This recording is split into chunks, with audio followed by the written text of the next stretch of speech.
Teman-teman, untuk kali ini saya kedatangan sebuah alat dari Moman. Ini sebenarnya pasangannya ini loh, mikrofon podcast ya, tapi dijual terpisah. Ini adalah sekat untuk kayak itu tuh.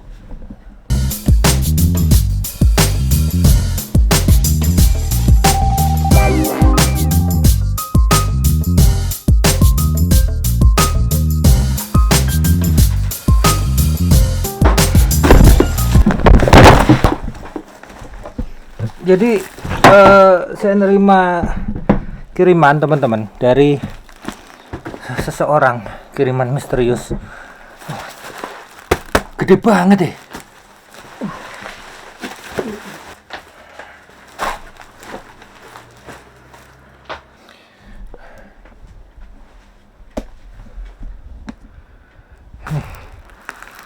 Dari Hugo.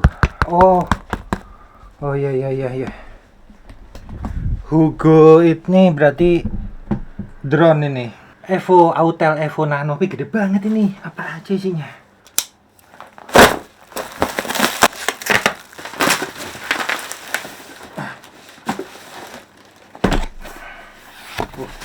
Buka.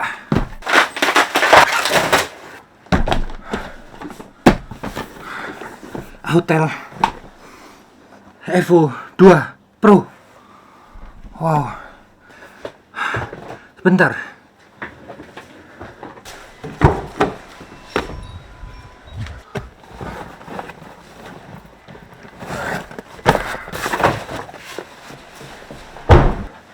Om Hugo, Pak Hugo.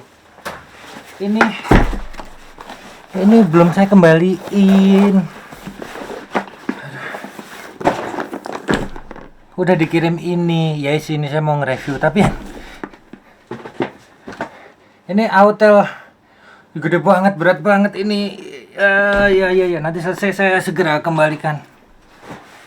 Terima kasih atas bahan kontennya, segera saya review semuanya ini.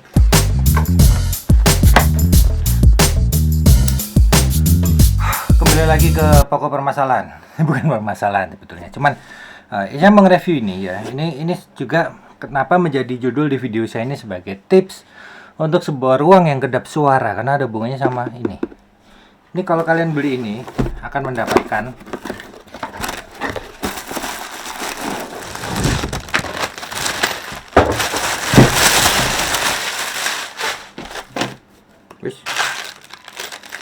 nih. Kalian dapat ini. Keren ya. Terus dapat nih sama ini gelundung, ada bukunya juga. Ini untuk apa nanti saya coba lihat, saya pelajari dari bukunya dulu. Kita harus selalu lihat bukunya ya teman-teman. Ini untuk mikrofon, pastinya untuk mikrofon. Nah ini udah langsung ketemu. Ini untuk di sini untuk memperkecil lubang ini, balik. Nanti ini ke sini kayaknya. Ini bisa muter tapi nggak bisa lepas. Nggak bisa lepas. Terus bukunya. Nah, di bukunya sini sebetulnya semuanya sudah jelas teman-teman. Yang penting kalian mau buka bukunya, mau baca bukunya bagaimana cara menggunakan alat ini gitu. Lihat di sini ya. Nah, di sini dibilang bahwa dia dapat mereduce noise gitu. Jadi material dari ABS dan EVA, free environment, use only soft dry cloth to clean the product, do not bla bla bla. Di sini kalau saya perlihatkan sebelum masang mikrofon, ininya dulu aja. Ini bahannya kayak gini teman-teman. Jadi bisa dilipat, ini bisa dilipat gini. Tapi dia nggak bisa dibuka, kebalikannya nggak bisa. Kayak gini. Wow, kayak monitor LCD ya. Padahal isinya buat mikrofon. Nah dia nggak bisa ditaruh kayak gini, lurus gini, goleng. Ini ya kan, jadi harus tekuk gini memang. Ya gimana lah kalian atur. Kemudian di bawahnya sini ada kakinya, ada kaki-kakinya. Ada yang kurang ini. Ini ada 7 komponen. Tuh 2, 3, 4, 5, 6. Iya kurang 1. Hapus. Udah yang saya buka itu cuman ini soalnya. Ya udahlah, ini dulu. Yang penting ini bisa kepasang di sini ya. Mikrofon di atas ini.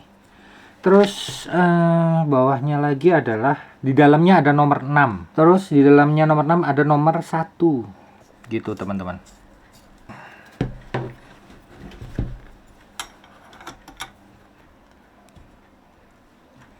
Ini untuk kaki tambahan kayaknya teman-teman. Oke, selesai. Seperti ini bentuknya sekarang. Mikrofonnya di sini. Ini untuk meredam maksudnya. Sebenarnya bisa untuk mikrofon model-model seperti ini sih. Apa untuk podcast yang besar-besar gini. Tapi digantung pun bisa nih, digantung gitu ya. Tapi saya adanya ini. Jadi ini memang dikirimnya bareng sama mikrofon ini. Kok nggak cocok ya? Ini nggak kepake berarti. Ini terbuat dari bahan logam, teman-teman. Besi apa ya, nggak tahu ya. Ringan, jadi kayak aluminium cor gitu ya. Karena itu bukan plastik. Plastik apa bukan ini tuh? Bukan ini. Kayak campuran logam dan plastik. Itu gimana campuran logam dan plastik?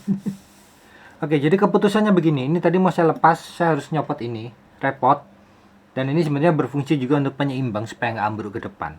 Maka mikrofon akan saya letakkan dengan cara begini. Sudah, gini aja. Yang penting kita memfungsikan peredam ini. Nah, sebelumnya saya ingin menjelaskan kepada kalian. Jadi begini. Jadi sebetulnya ada beberapa kawan saya yang mengalami kesalahkaprahan, tapi saya anggap itu wajar karena pengetahuan tentang peredaman gelombang suara, frekuensi suara manusia itu juga kurang diperkenalkan di internet. Nah, di sini saya coba kasih sekedar literasi ringan aja, jadi kita pandang secara awam dan logis, itu aja yang penting, dan masuk di akal. Yang penting itu ya. Jadi gini. Ini kalau kalian lihat terbuat dari sebuah bahan yang dibikin bentuknya seperti ini. Kira-kira kayak gini ya. Untuk apa? Nah, fungsinya dia ini adalah untuk kalau ada suara, maka suara ini akan menyerap di sini, ya. Menyerap. Dia tidak akan mantul lagi, tidak akan memantul. Diserap. Dan dia diserap ini tidak akan tembus ke belakang, ke bagian belakang. Ya, itu logisnya seperti itu, teman-teman. Tapi sebaliknya, kalau ada suara dari belakang, ya, apakah dia akan terserap oleh ini? Belum tentu. Karena dari belakang, ini suaranya akan memantul, ting dung ting dung ting dung ting dung ting dung, memantul ke sini, masuk ke dalam, dan ketika berada di bagian yang tertipis dari ringgi ini, nih, bagian tertipisnya ini, ya, bagian tertipisnya yang ini nih, tertipisnya. Dia ada kemungkinan tembus. Jadi tebel ini enggak, ya dia udah keredam di sepanjang ini. Tapi yang bagian dekok yang tipis, dia masih bisa tembus. Dari sampai situ mudah-mudahan bisa dipahami ya. Sehingga kalau ingat sekali lagi, kalau ada suara dari sini, dia akan keredam, serap. Dia akan mantul-mantul sini nggak bisa nyerap. Sini sunyi. Kalau ada suara dari sini, maka dia akan diserap oleh yang panjang, tebel-tebel, tapi tidak diserap oleh yang tipis ini. Karena bentuknya begini-begini, zigzag-zigzag ini. Dan akan diteruskan. Sebagian akan diteruskan. Nah, terus kenapa kok kalian lihat saya kok juga pasang, ya, seperti ini? Apa fungsinya? Kira-kira apa fungsinya saya pasang seperti ini? Jadi gini. Ada dua pilihan ketika kita membutuhkan sebuah ruang yang kedap. Ketika kita membuat sebuah ruang studio, itu ada dua pilihan. Apakah kita ingin suara kita terdengar keluar, ataukah kita ingin suara luar tidak masuk ke dalam? Kalau saya ingin suara luar tidak masuk ke dalam, maka Anda di sana harus saya hadapkan dengan bagian empuk yang ini. Sehingga saya dibalik sini, ya, sehingga saya di baliknya sini nggak akan kena suara kalian. Suara kalian akan nyerap di sini. Itu sebaliknya, kalau saya ingin berteriak-teriak kencang di studio saya tanpa orang luar mendengarkan suara saya, maka saya balik. Begini. Nah, gini, kalau saya teriak-teriak gitu ya, wah wah wah, yang di sini nggak akan terganggu. Sehingga kalau kalian lihat saya pasang di tembok ini menghadap ke dalam, kalian pasti menganggap, wah keliru mas, kan studio untuk syuting harus kedap, harus mengisolasi suara dari luar, ya nggak. Nah, sebetulnya ini saya pasang di dalam bukan untuk saya mengisolasi suara dari luar, tapi justru supaya suara saya nggak sampai ke ruang keluarga, nggak sampai ke ruang nonton TV, nggak sampai kemana-mana. Saya cukup teriak-teriak di sini, orang lain nggak ada yang dengar. Kalau kenapa kok nggak yang luar aja yang diredam, kan studio? Tidak mungkin, karena saya tidak mungkin menempelkan ini di balik dinding saya sebelah sana hingga ke sana, hingga keluar sana, dan hingga di balik gorden. Saya pasang semua gabus-gabus beginian. Tidak memungkinkan. Di sana itu adalah luar dan banyak debu. Mobil lewat kotor. Ini kalau udah kotor susah ini, mahal. Saya beli itu tuh 300 apa 400 ribu itu. Dari atas sampai bawah itu. Mahal. Jadi pilihannya akhirnya lebih baik saya meredam suara saya sendiri supaya saya kok teriak-teriak suara saya nggak kedengar keluar. Nah terus buat apa mas teriak-teriak, kan tetap aja kayak suara ayam itu masuk, apa segala macam masuk. Masih bisa diakal teman-teman, yaitu dengan cara yang saya ajarkan pada saat saya nge-review mikrofon itu tadi, podcast ya. Saya ajarkan, kecilkan volume sekecil mungkin hingga pada saat diem nggak ada suara lagi yang masuk, baru kita bicara. Lihat itu meter audio, tes. Wah suara saya kok kurang kenceng, suara saya kok pelan ya, tapi kalau dikencengin nanti noise dari luar masuk. Dikecilin, suara saya kurang kenceng, dekatkan lagi mikrofon dan kencangkan suara kalian supaya suara kalian bisa kencang dan nggak malu didengar orang. Pasang di dalam kayak saya itu. Oke, sampai di situ dulu tips audio dari saya untuk studio, terutama studio YouTube yang seperti ini ya, yang nggak bisa punya banyak modal untuk ruangan khusus studio. Kembali lagi ke sini.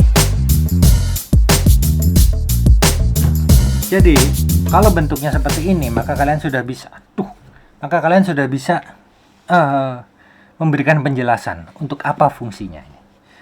Tentunya berarti ini fungsinya supaya pada saat saya ngomong di balik ini, itu suara saya nggak tembus ke sana. Bukan supaya suara luar nggak masuk, kebalik. Harusnya begini. Kalau pengen suara dari belakang nggak masuk, saya harusnya begini masuknya.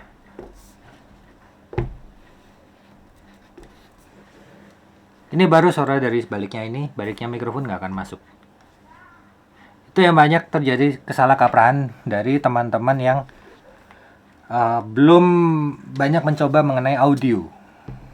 Saya sendiri dulu, saya soundman di perfilman, jadi harus punya banyak trik untuk mendapatkan suara yang bersih, mendapatkan suara yang tidak terganggu oleh kendaraan lewat pada saat syuting dan segala macam.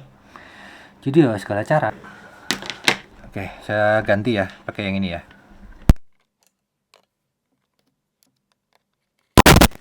Tes, cek 1 2 3, cek. Sekarang apa bedanya? Ya, kalau saya tutup begini. Cek 1 2 3, cek 1 2 3.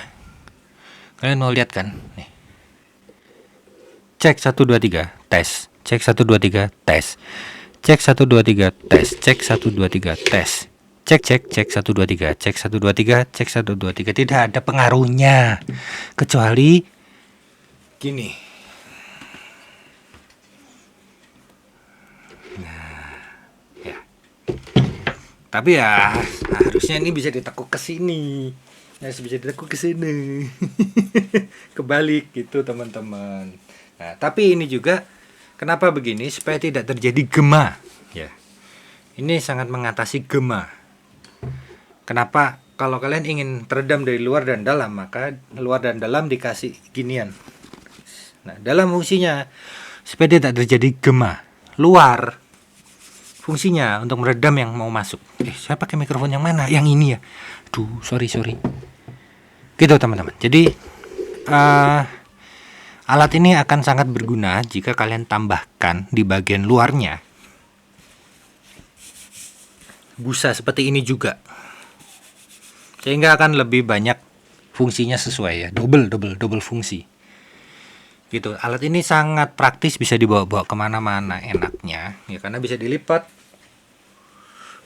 kayak gini. Ini juga tinggal dibawa podcast dimanapun yang kalian mau. Tapi ingat, kalau podcast di tempat keramaian, maka ini harus kalian tambahkan bagian luarnya ya. Ingat itu aja dari saya, pesan dari saya itu. Next video saya harus nge-review drone